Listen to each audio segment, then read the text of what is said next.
Sir, ನನ್ನ ಹೆಸರು ಹರೀಶ್ ಅಂತ. ನಾಸ್ತಿಮ್ನಹಳ್ಳಿ ಯುವ ಕಾಂಗ್ರೆಸ್ ಒಬ್ಬ ಹುಡುಗ. ನಾವು ಈ ಥರ ಪರಿಶಿಷ್ಟ ಜಾತಿ ಪಂಗಡ ಒಬ್ಬ ಹುಡುಗ ನಾನಾಗಿ ಹಿಂದುಳಿದ ವರ್ಗದವನಾಗಿ ಇವತ್ತು ನಮ್ಮ ಶಾಸಕರು ಪ್ರದೀಪ್ ಈಶ್ವರ್ ಅವರು ಏನಿದ್ದಾರೆ, ಅವರು ಕೊಡ್ತಾ ಇರೋವಂಥದ್ದು ಫಸ್ಟು ಪ್ರಿಫರೆನ್ಸಿ ನಮ್ಮ SC ಸಮುದಾಯದ ಹುಡುಗರಿಗೆ. ಹಾಗೂ ಅಂಬೇಡ್ಕರ್ ಅವರು ಇದೇ ಒಂದು ವಿಧಾನಸೌಧದಲ್ಲಿ ಅವರು ಪ್ರಮಾಣ ವಚನ ಮಾಡಬೇಕಾದ್ರೂ ಸಹ ಅವರು ಅಂಬೇಡ್ಕರ್ ಫೋಟೋ ಮೇಲೆ ಪ್ರಮಾಣ ಮಾಡಿ ಒಂದು ಅಂಬೇಡ್ಕರ್ ಮುಖಾಂತರ ಅವರು ಒಂದು ಪ್ರಮಾಣ ವಚನವನ್ನು ಸ್ವೀಕರಿಸಿದಂಥ ಒಂದು ದೃಶ್ಯ ಎಲ್ಲರೂ ನೋಡಿದ್ದಾರೆ.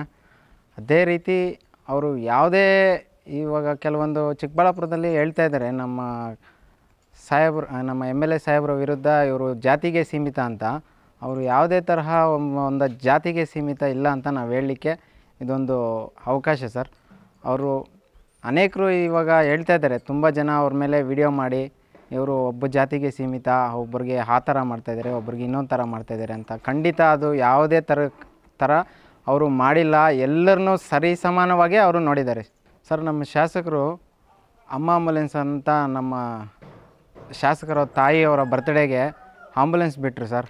ಆವತ್ತಿಂದ 24 ಗಂಟೆ ಸದಾ ನಮ್ಮ ಚಿಕ್ಕಬಳ್ಳಾಪುರ ಕಾನ್ಸ್ಟಿಟ್ಯುನ್ಸಿ ಎಲ್ಲ ಊರುಗಳಿಗೂ ಏನೇ ಕಷ್ಟ ಇದ್ದರೂ ಒಂದು 10ರಿಂದ 15 ನಿಮಿಷಕ್ಕೆ ಕಾಲ್ ಮಾಡಿದ್ರೆ ಹೊರಟುತ್ತೆ. ನಮ್ಮದು ಚಿಕ್ಕಬಳ್ಳಾಪುರದಿಂದ ನಮ್ಮೂರಿಗೆ ಒಂದು 20 ಕಿಲೋಮೀಟ್ರ್ ಆಗುತ್ತೆ ಸರ್. ಇದೇ ನಮ್ಮ ನಾಸ್ತಿಮ್ನಹಳ್ಳಿಗೆ ಇದುವರೆಗೂ ಒಂದು 10ರಿಂದ 15 ಸಲ ಅಮ್ಮ ಆಂಬುಲೆನ್ಸ್ ಬಂದಿರುತ್ತೆ. 10ರಿಂದ 15 ನಿಮಿಷದ ಒಳಗಡೆ ನಮ್ಮೂರಿಗೆ ಬಂದು ಪಿಕಪ್ ಮಾಡಿ ಅವ್ರನ್ನ ಹಾಸ್ಪಿಟ್ಲಿಗೆ ಕರ್ಕೊಂಡೋಗಿ ಅಲ್ಲಿ ಏನಾದರೂ ಬೆಡ್ ಬೇಕಂದರೆ ಅರೇಂಜ್ ಮಾಡಿ, ಮತ್ತು ಯಾವುದೇ ತರಹ ಸೌಲಭ್ಯ ಇನ್ನೂ ಏನಾದರೂ ಸೌಲಭ್ಯ ಬೇಕಂದರೆ ಆ ಸೌಲಭ್ಯಗಳಿಗೆಲ್ಲ ಸ್ಪಂದಿಸಿ ಅವರು ಒಂದು ಆರೋಗ್ಯವಂತ ದೃಷ್ಟಿ ನೋಡಿ ಆಮೇಲೆ ಅವ್ರನ್ನ ರಿಟರ್ನು ಪಿಕಪ್ ಮಾಡೋಂಥ ಸಹ ವ್ಯವಸ್ಥೆ ಸಹ ನಮ್ಮ MLA ಸಾಹೇಬರು ಮಾಡಿದ್ದಾರೆ ಸರ್. ಹೆಲ್ತ್ ಕ್ಯಾಂಪು ಅವರು ಕೊಡೋದು ನಮ್ಮ ಶಾಸಕರು ಮೊದಲನೇ ಬಾರಿಗೆ ಕೊಡ್ತಾ ಇರೋದು ಗಮನ ಅಂದರೆ ಒಂದು ಹೆಲ್ತ್ಗೆ, ಇನ್ನೊಂದು ಶಿಕ್ಷಣಕ್ಕೆ. ಈಗ ಶಿಕ್ಷಣಕ್ಕೆ ಅಂತಂದರೆ ವಿದ್ಯಾರ್ಥಿಗಳಿಗೆ ಏನು ಬಸ್ ವ್ಯವಸ್ಥೆ ಆಗಲಿ, ಸ್ಕಾಲರ್ಶಿಪ್ಪು, ವಿದ್ಯಾಭ್ಯಾಸಕ್ಕೆ ಏನು ಬೇಕೋ ಆ ಥರದನ್ನೆಲ್ಲ ಮಾಡ್ತಾಯಿದ್ದಾರೆ. ಅದನ್ನು ಬಿಟ್ಟರೆ ಮತ್ತೆ ಇದು ಹೆಲ್ತ್ ಬೇಕು. ಹೆಲ್ತ್ಗೆ ಅವರು ಪ್ರತಿ ವಾರವೂ ಸಂಡೇ ಭಾನುವಾರ ದಿವಸ ಪ್ರತಿಯೊಂದು ನಮ್ಮ ಚಿಕ್ಕಬಳ್ಳಾಪುರ ಕಾನ್ಸ್ಟಿಟ್ಯೂನ್ಸಿಯಲ್ಲಿ ಪ್ರತಿಯೊಂದು ಊರಲ್ಲೂ ಅವರು ಕ್ಯಾಂಪ್ ಮಾಡ್ತಾಯಿದ್ದಾರೆ. ಈ ವಿಷಯ ಹೇಳ್ಬೇಕಂದ್ರೆ ತುಂಬ ಅನುಕೂಲ ಸರ್ ಇದು. ಯಾಕಂತಂದರೆ ಎಷ್ಟೋ ಹಳ್ಳಿಗಳ ಕಡೆ ಅವ್ರಿಗೆ ಆರೋಗ್ಯ ಹದಗೆಟ್ಟಿರುತ್ತೆ, ಪಾಪ ನೋಡ್ಕೊಳ್ಳೋಕ್ಕೆ ಆಗಿರಲ್ಲ, ಹಣದ ಪರಿಸ್ಥಿತಿ ಮನೆ ಕಡೆಯಿಂದ ಆಗಿರಲ್ಲ, ಅಂಥವ್ರನ್ನೂ ಹೋಗಿ ಅಲ್ಲಿ ನೋಡ್ಕೊಂಬರೋಕ್ಕೆ ಆಗಿರಲ್ಲ. ಅಂಥವರು ಇವತ್ತು ನಮ್ಮ ಶಾಸಕರ ಕಡೆಯಿಂದ ಅವರು ಫ್ರೀ ಹೆಲ್ತ್ ಕ್ಯಾಂಪ್ ಮಾಡ್ತಾ ಇರೋದ್ರಿಂದ ಆ ಕ್ಯಾಂಪಲ್ಲಿ ಹೋಗಿ ತೋರಿಸ್ಕೊಂಡ್ರೆ ನಮ್ಮ ಶಾಸಕರೇ ಖುದ್ದು ಅವ್ರಿಗೆ ಏನು ವ್ಯವಸ್ಥೆ ಏನು ಬೇಕು, ಆರೋಗ್ಯಕ್ಕೆ ಆಗಲಿ ಹೋಗಿ ಬರೋ ಅಂಥದ್ದಾಗಲಿ ಎಲ್ಲದನ್ನೂ ಸಹ ನಮ್ಮ ಶಾಸಕರೇ ನೋಡಿಕೊಂಡು ಒಂದು ಆರೋಗ್ಯನ ಸುಧಾರಿಸ್ತಾ ಇದ್ದಾರೆ. ಅದಕ್ಕೊಂದು ತುಂಬ ಒಳ್ಳೆಯ ಇದು ಅನಿಸುತ್ತೆ ಸರ್ ಇದು. ಸರ್, ಯಾವುದೇ ತರಹ ಇದರಲ್ಲಿ ಜಾತಿ ಭೇದ ಭಾವ ಇಲ್ಲ ಸರ್. ಅವ್ರಿಗೆ ಏನಂತಂದರೆ ನಮ್ಮ ಗೌರ್ಮೆಂಟ್ ಸ್ಕೂಲು ಏನಿದೆ ಆ ಮಕ್ಕಳು ಯಾವುದಕ್ಕೂ ಕಡಿಮೆ ಆಗಬಾರ್ದು ಅನ್ನೋ ಒಂದು ಉದ್ದೇಶ. ಇನ್ನೊಂದೇನಂತಂದರೆ ಆ ಮಕ್ಕಳು ಶಿಕ್ಷಣಕ್ಕೆ ವಂಚಿತರಾಗಬಾರ್ದು, ಅವರು ಉನ್ನತ ಶಿಕ್ಷಣ ಮಟ್ಟಕ್ಕೆ ಹೋಗಬೇಕು ಅನ್ನೋದು ಅವರ ಒಂದು ಹಿತದೃಷ್ಟಿ ಸರ್.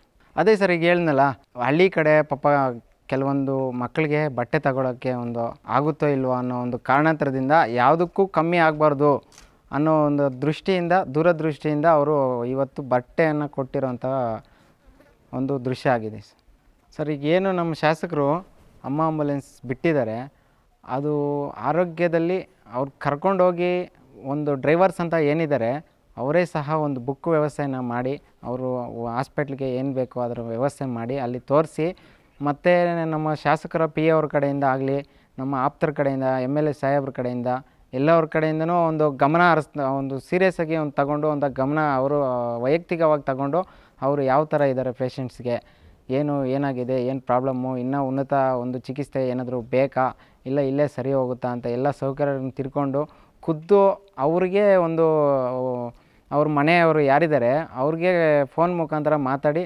ಏನಾದರೂ ಅವಶ್ಯಕತೆ ಇದೆ ಅಂತಂದರೆ ಮತ್ತೆ ಬಂದು ತೋರಿಸ್ಕೊಳ್ಳಿ, ಇನ್ನು ಈ ಥರ ಏನಾದರೂ ಬೇಕು ಅಂತಂದರೆ ನಮಗೆ ತಿಳಿಸಿ, ಯಾವ ಥರ ಇದೆ ಅಂತ ಖುದ್ದು ಅವರೇ ಮಾತಾಡುವಂಥ ನಮ್ಮ ಶಾಸಕರೊಬ್ಬರು ಆಗಿದ್ದಾರೆ ಸರ್. ನಾನೀಗ ಕೆಲವೊಂದು ವೀಡಿಯೋ ನೋಡಿದೆ ಫೇಸ್ಬುಕ್ಕಲ್ಲಿ ಮತ್ತು ಇನ್ಸ್ಟಾಗ್ರಾಮ್ನಲ್ಲಿ ವೀಡಿಯೋ ನೋಡಿದೆ. ಯಾರೋ ಕೆಲವು ಹುಚ್ಚರು ಏನೋ ಇದರಿಂದ ನಿಮ್ಮನ್ಸಿಂದಿಂದ ಬಂದಂಗಿದ್ದಾರೆ ಸರ್. ಒಂದು ಬಿ ರೋಡ್ ಆಗಲಿ ಇಲ್ಲ ಹೈವೇ ಆಗಲಿ, ನ್ಯಾಷನಲ್ ಹೈವೇ ಆಗಲಿ, ಅದ್ರ ಫೋಟೋ ಒಂದು ಹಾಕೋದು, ಪಕ್ಕದಲ್ಲಿ ನಮ್ಮ ಸಾಹೇಬ್ರ ಫೋಟೋ, ಅವ್ರ ಫೋಟೋ ಒಂದು ಹಾಕ್ಕೊಳ್ಳೋದು. ಇನ್ನು ಈಗ 9 ತಿಂಗಳಾಗಿದೆ, ಈಗ ಶಾಸಕರು ಈ ಥರ ಡೆವಲಪ್ಮೆಂಟ್ ಮಾಡ್ತಾರೆ ಅಂತ ಹಾಕೋದು. ಅದು ಸುಳ್ಳು ಒಂದು ಹೇಳಿಕೆಯನ್ನು ಕೊಡುವಂಥದ್ದು ಅವ್ರದ್ದಾಗಿದೆ. ಮತ್ತು ಅದೇ ಬಿಟ್ಟರೆ ಸ್ಟೇಡಿಯಮ್ದು ಹಾಕಿದ್ರು, ನಾನು ಅದು ನೋಡಿದೆ. ಸ್ಟೇಡಿಯಮ್ಮು ಇನ್ನೇನು 9 ತಿಂಗಳಾಗಿದೆ, ಎಲ್ಲ MLA ಅವರು ಶಾಸಕರು ಪ್ರದೀಪ್ ಈಶ್ವರ್ ಅವರು ಗೆದ್ದು, ಇನ್ನು ಮುಂದಿನ 2-3 ತಿಂಗಳಲ್ಲಿ ಸ್ಟೇಡಿಯಮ್ನು ಇನ್ನು ಸಿಂಗ್ಪುರ್ ಥರ ಮಾಡ್ತಾರೆ ಅಂತ ಹಾಕಿದ್ರು, ಅದನ್ನು ನೋಡಿದೆ. ಮತ್ತು ಚಿಕ್ಕಬಳ್ಳಾಪುರನೂ ಅಷ್ಟೇ ಸಿಂಗ್ಪುರ್ ಮಾಡ್ತಾರೆ ಅಂತ ಅದನ್ನು ಒಂದು ವೀಡಿಯೋ ನೋಡಿದೆ.